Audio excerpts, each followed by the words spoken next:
Good afternoon, everyone. My name is Damian Williams, and I'm the U.S. Attorney here in the Southern District of New York. And 1 month ago, FTX, one of the world's largest cryptocurrency exchanges, collapsed, destroying billions of dollars in customer value overnight. And for every day of the past month, the dedicated prosecutors of this office and our partners at the FBI, SEC, and CFTC have been working around the clock to figure out what happened and to begin the process of seeking justice. This morning, we unsealed an 8-count indictment charging Sam Bankman-Fried, FTX's founder, with a series of interrelated fraud schemes that contributed to FTX's collapse. I authorized these charges last week, Wednesday. A grand jury here in Manhattan indicted Mr. Bankman-Fried last week, Friday. We obtained a warrant for his arrest, and that arrest was executed yesterday in the Bahamas. Now, let me be clear. My remarks today are going to be limited. That is by design. This investigation is very much ongoing, and it is moving very quickly. But I also want to be clear about something else. While this is our first public announcement, it will not be our last. The indictment has 8 counts, but effectively, it outlines 4 different areas of misconduct. First, we allege that Bankman-Fried defrauded customers at FTX.com, the cryptocurrency exchange that he founded. Second, we allege that he defrauded lenders to Alameda Research, his proprietary hedge fund. Third, we allege that he defrauded investors in FTX. And lastly, we allege that he violated campaign finance laws. Now, let me say a little bit more about what we allege in the indictment. First, we charge that from 2019 until earlier this year, Bankman-Fried and his co-conspirators stole billions of dollars from FTX customers. He used that money for his personal benefit, including to make personal investments and to cover expenses and debts of his hedge fund, Alameda Research. Secondly, and relatedly, we charge that Bankman-Fried lied to Alameda's lenders about the source of the money that he was using to pay those debts. Third, we charge that earlier this year, in the midst of the crypto crisis, Bankman-Fried lied to investors in FTX about the fact that he had sent billions of dollars in FTX customer money to Alameda. And fourth, we charge that Bankman-Fried violated federal campaign finance laws by causing tens of millions of dollars in illegal campaign contributions to be made to candidates and committees associated with both Democrats and Republicans. These contributions were disguised to look like they were coming from wealthy co-conspirators, when in fact, the contributions were funded by Alameda Research with stolen customer money. And all of this dirty money was used in service of Bankman-Fried's desire to buy bipartisan influence and impact the direction of public policy in Washington. To anyone who is watching this or hears about this prosecution, if you believe that you have been a victim of these schemes or you have information about the conduct that we've alleged in our indictment that we've unsealed today, please let us know. To any person, entity, or political campaign that has received stolen customer money, we ask that you work with us to return that money to the innocent victims. And to anyone who participated in wrongdoing at FTX or Alameda Research and who has not yet come forward, I would strongly encourage you to come see us before we come see you. Now, let me say a word about our partners at the FBI, the SEC, and the CFTC. The women and men of the FBI are some of the finest public servants in this country, and they have been with us since day one in this investigation, and there is no one better to work with. I want to thank the brilliant lawyers at the SEC and the CFTC. This investigation is complex and it's sprawling. We embrace that kind of challenge here in the Southern District of New York, and we always want the CFTC and the SEC by our side when we're doing that.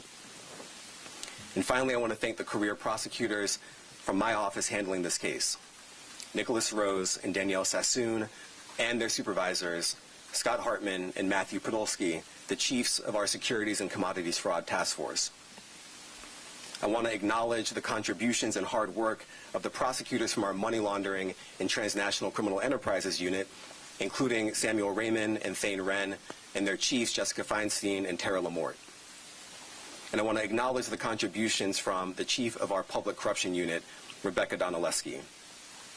This should be very clear, but it's an all-hands-on-deck investigation here in SDNY, and I couldn't be prouder of the team that I'm privileged to lead. I now want to invite up to the podium FBI Assistant Director in Charge, Michael Driscoll.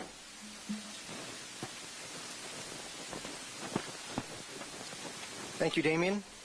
So thank you all for joining us this afternoon for this important announcement. This case came together at great speed, in such that it's only possible to be standing here today through tremendous coordination and cooperation from many people and agencies. As the indictment today alleges, Bankman-Fried knowingly defrauded customers of FTX through the misappropriation of customer deposits to pay expenses and debts of a different company. In addition, Bankman-Fried executed deliberate transactions designed to obscure and disguise the misuse of customer funds. He preyed on his customers, the victims of this case, abusing the trust placed not only in his company, but in himself as the lead of that company. We are determined to help the victims of this case get a sense of justice, and we will continue to make every attempt to recover as much of their funds as possible. If you're willing to deceive customers and attempt to hide your actions, we will be persistent in pursuing you and ensuring you are brought to justice. I want to thank Damian Williams and his team at the Southern District for their cooperation and partnership on this case. I also want to thank our partners at the SEC and the CFTC for their outstanding work. A word of thanks to DEA's Aviation Division, their Foreign Operations Group, for their logistics and resource assistance over the past few days. Our field offices in Boston, Miami, Washington, D.C., and our Legat office in Bridgetown. FBI headquarters components that fed and worked on this case, from Criminal Investigative Division, our CERG team, Crisis Incident Response Group, and our International Operations Division. And of course, the special agents and forensic accountants from our Securities Fraud Squad, as well as the Money Laundering Squad. The Justice Department Office of International Affairs has been an important partner in this. And of course, as Damien noted before, his team in Securities and Commodities Fraud, Money Laundering, and Transnational Criminal Enterprise Unit has been a true partner in this case. I also want to thank our international law enforcement partners.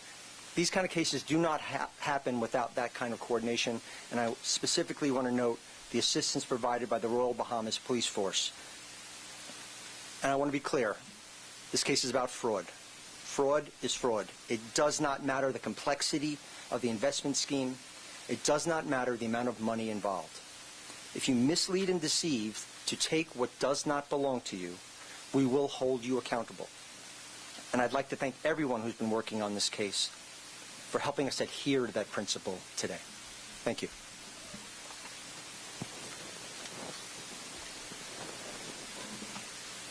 Good afternoon, everyone. I'm Kabir Graywal, the Director of the SEC's Division of Enforcement. Today, in a parallel civil complaint, the SEC filed charges against Sam Bankman-Fried, alleging that he orchestrated a years-long scheme to defraud equity investors in FTX Trading Limited, a company that he co-founded and led as CEO until its collapse last month. As alleged in our complaint, starting in 2019, and continuing through November 2022, Bankman-Fried raised more than $1.8 billion from equity investors on the basis of lies.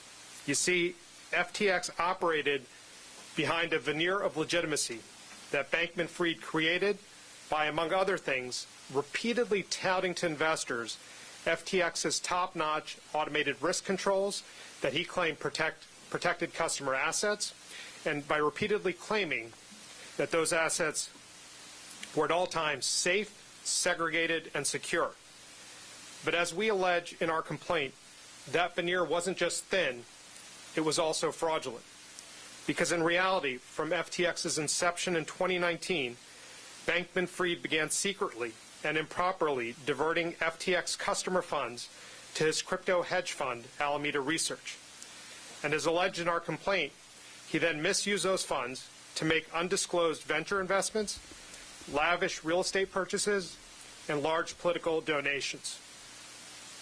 Bankman-Fried's claims about FTX's sophisticated risk controls and other customer protections were simply bogus.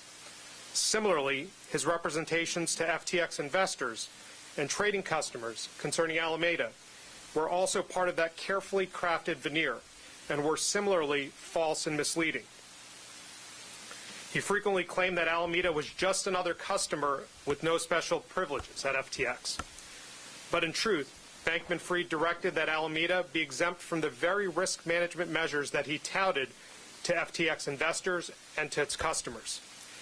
He also provided Alameda a virtually unlimited line of credit funded by FTX customers. And he also diverted billions of dollars in customer funds from FTX to Alameda. Bankman-Fried's entire house of cards started to crumble as crypto asset prices plummeted in May of 2022, and as Alameda's lenders demanded repayment on billions of dollars in loans. But to continue propping up his empire, we allege that Bankman-Fried diverted billions more in FTX customer assets to Alameda, even as it was increasingly clear that Alameda and FTX could not make those customers whole. In fact, through the summer of 2022, he diverted hundreds of millions more in FTX customer funds to Alameda, which he then used for additional venture investments and for loans to himself and to other FTX executives. All the while, he continued to make misleading statements to investors about FTX's financial condition and about its risk management. And even in November 2022, faced with billions of dollars in customer withdrawal requests that FTX could not fulfill, Bankman-Fried misled investors from whom he sought still more money to plug the multi-billion-dollar holes that he had created. His brazen multi-year scheme finally came to an end when FTX, Alameda, and their tangled web of affiliates filed for bankruptcy on November 11, 2022. That collapse has had far-reaching consequences for FTX customers, for its investors, and for its counterparties. And our investigation into those consequences, into those individuals and entities involved, remains ongoing. But one immediate takeaway from today's announcement should be that non-compliant trading platforms pose dramatic risks to both their investors and to their customers. Among other things, they don't provide them with the same robust level of disclosures and protections against fraud and conflicts of interest. That's what traditional U.S. registered securities exchanges provide. So it's imperative that non-compliant platforms come into compliance. But as Chair Gensler has made clear, the runway is getting shorter for them to come in and to register with us. And for those who do not, the Enforcement Division stands ready to take action. I'd like to recognize the incredible team from our Crypto Assets and Cyber Unit and from across our division responsible for today's action.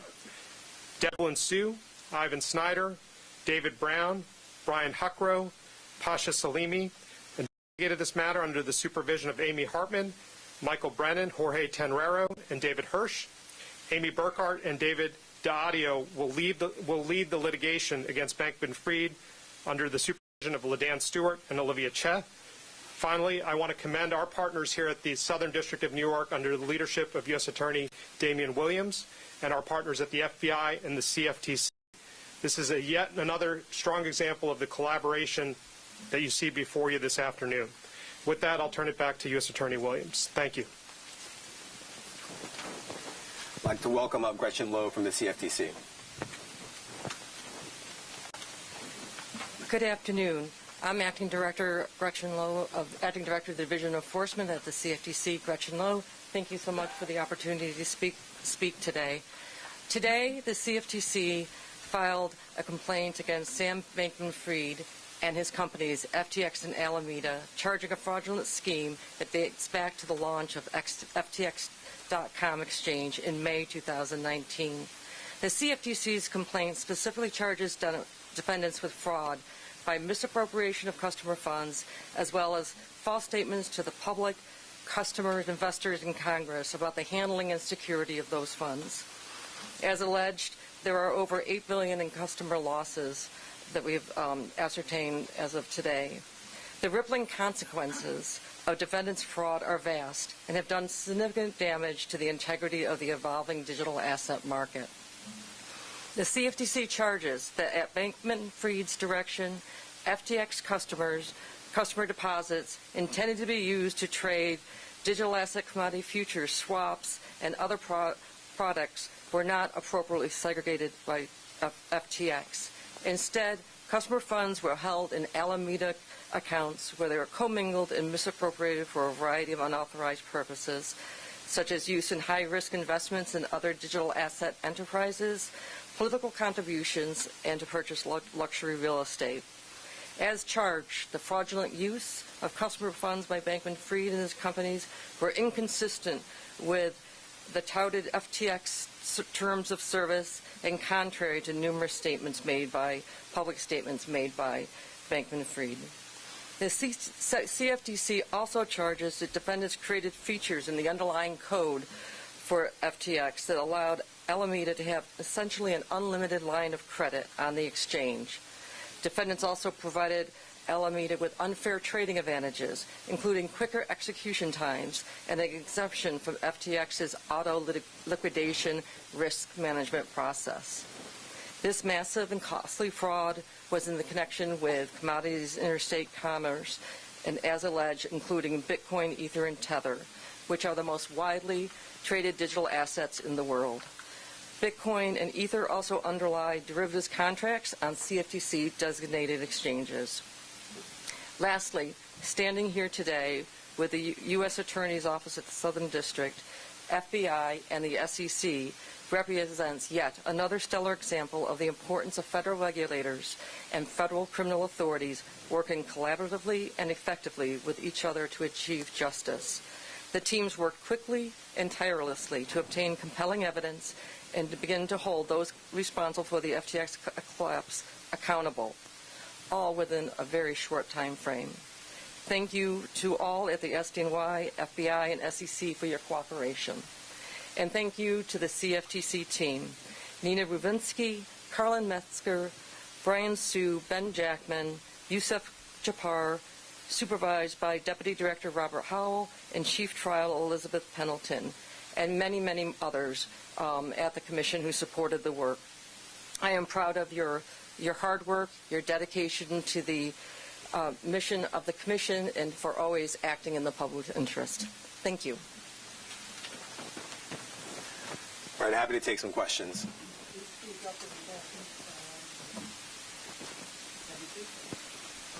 going to pursue charges against his parents, number one.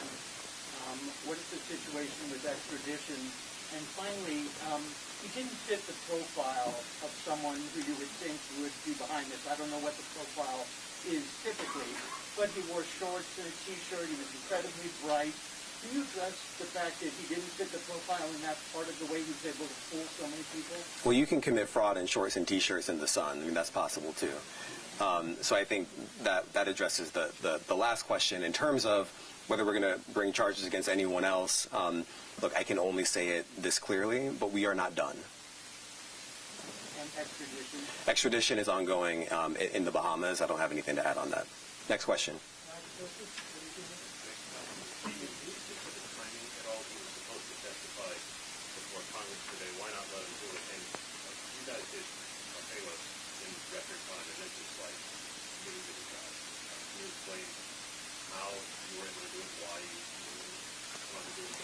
Okay, so on the timing of the arrest, as I mentioned before, I authorized charges last week Wednesday, and he was indicted as a defendant in this district as of last week Friday, and we had a warrant for his arrest. And so the timing was dictated by law enforcement as opposed to any other considerations, including the timing of his testimony in Congress. He was wanted for arrest, and we acted on that. In terms of the speed of the investigation, you're right, this is very, very fast, but I've also underscored that we're not done. But we have a track record here. I think you've seen us, this group in particular, at this podium multiple times since I've been U.S. Attorney, announcing charges in this space with a lot of speed. I think that's a result of the collaboration and the hard work and the determination to make sure that we are acting as soon as possible and no sooner. Next question.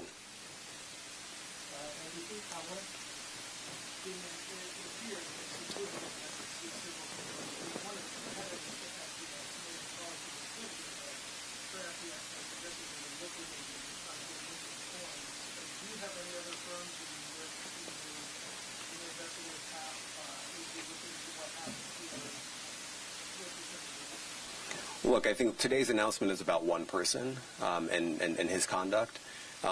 It is fair to say that this office and our partners who are standing with us today are very, very active in this space. I can't say anything more than that. Next question. Ben? Are any of those business partners cooperating with you? And if so, is Gary Lang one of those people? So if you're asking about who is cooperating, who is not cooperating with our investigation, I'm not at liberty to say who has come in. I will reiterate the call that I made before, that if you have not reached out to us to talk to us, I would encourage you strongly to do so, and do so quickly. Next question. Luke, later? Yeah, just to follow up on that, you had said that for anyone at FTX who has not come forward so far, does that imply that there are some who can? And then again, just thinking, all of the charges filed today with reference that these have been ongoing, essentially since FTX was founded. Is there any sense that something could have been done quicker to prevent the point where the case more? Look, I'll take the last question first. I mean, I don't think it's fair for me to speculate as to what could have been done differently by whom and when to prevent something like this from happening. I mean, we've alleged willful misconduct and fraud. And so ultimately, from where I sit, given my role, I view the fault as being with the people who we have alleged, either in the indictment or references CCs, co-conspirators, as being the people who are responsible for this happening. Can you repeat the first question again? Yeah, you said that anyone at FTX who has not come forward, does that mean that some have? I'm not going to expand beyond what I've said previously. Next question. Sure. On the campaign finance side, do you think any of the elected officials or candidates were aware that these were improper contributions? As you said just now in the House Financial Services hearing, that pending legislation may have been impacted by this flow of funds. Do you have any comment on that? And I'm possibly speaking remand, if and when it comes. Do you intend to say this request? Okay, so that's a lot of questions. Look, I'm not going to get ahead of ourselves in terms of what we may or may not seek when he is here. He's currently in the Bahamas, and I'm not going to interfere with that process by making a comment at this point in time. In terms of the contributions that we've discussed today and in the indictment, I'm not going to be able to expand upon who knew what. We have alleged what we have alleged, and if we have more to add at any point, we will do so then. Last question, Larry. Is there anything more at all about the system? And how does this rank in a district that has prosecuted people like Bernie Madoff? Is this comparable to any other previous financial fraud? Is it one of the biggest ever? Is there any way to categorize it? It's so hard to compare these things, but I think it's fair to say that by anyone's lights, this is one of the biggest financial frauds in American history. Any other questions? Okay, thank you, everybody. Thank you.